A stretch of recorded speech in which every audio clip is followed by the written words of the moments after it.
Our second panel will look at the strengths and weaknesses that U.S. leadership groups, in today's case lawyers, psychologists, the military, and religious leaders, exhibited, first in responding to the request to use cruel and abusive methods, and second to the public revelations about torture. These are the people who, in the law, in the military, in psychology, and in religion, are really responsible for our human welfare. The ones who should have the highest, most noble, most intelligent, and the best in the sense of the good, the highest ethical values, and not just in guiding their own professions and the contributions those professions make to all of our lives, but in teaching us what's good, what's right, and bringing illumination to phenomena like torture, to phenomena like violence. In law school, you have hypotheticals. And so one of the hypotheticals that we grappled with was, you're a judge, the FBI is torturing a terrorist, the terrorist knows where a bomb is that's going to decimate Los Angeles, they're breaking the law, what do you do?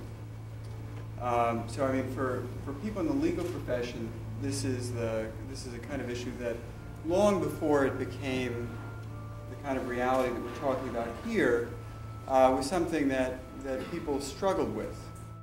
You know, at a time of crisis, at a time in which the hypothetical that I had in 1983 in law school seemed to become a reality, the legal profession held true to the rule of law. Where OLC was being very aggressive, the State Department's legal advisor's office was saying this is wrong.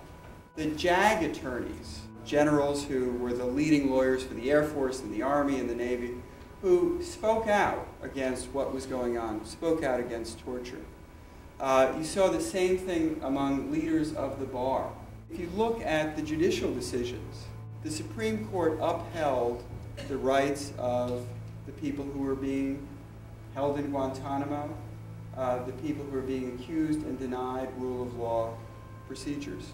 The entire legal profession has recognized the damage and the harm that violating the rule of law can do. The commitment that the legal profession has to the rule of law is a strong one, you know, and it is a necessary anchor to resisting temptation. And that, for me, is the most powerful lesson to be drawn from the struggle against terrorism, is that the rule of law and the commitment to individual liberty is something that we must have an unyielding commitment to. Soldiers are not policemen. They're not there to arrest people.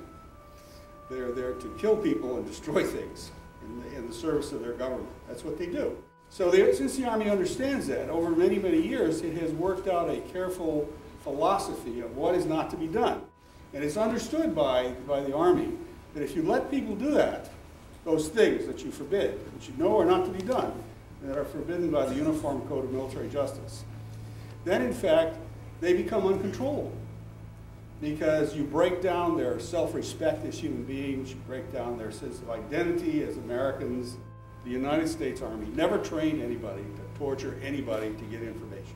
You could yell at the man, you could be persistent, you could be insistent, you could seek to trick him in some way into telling something you wanted to by a verbal display of legerdemain, something like that.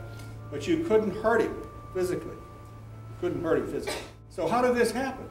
This business in Guantanamo and in these places in Afghanistan. We finally had a government, in fact, that was willing to encourage the kind of nonsense that has taken place and to tell people that we don't care how you find out whatever it is. In the aftermath of 9/11, they're our enemy. Find out what we want to know. We don't care how it is you find out. The people were told to get tough, get tough, get tough.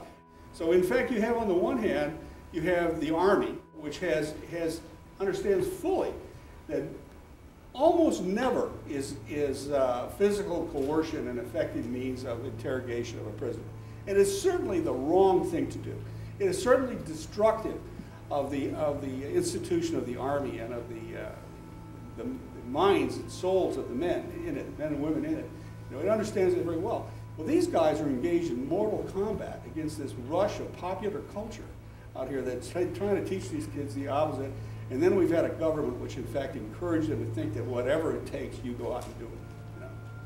Well, when you're dealing with men who have guns and have been trained to kill, you know, you take a hell of a big chance when you start telling them things like that.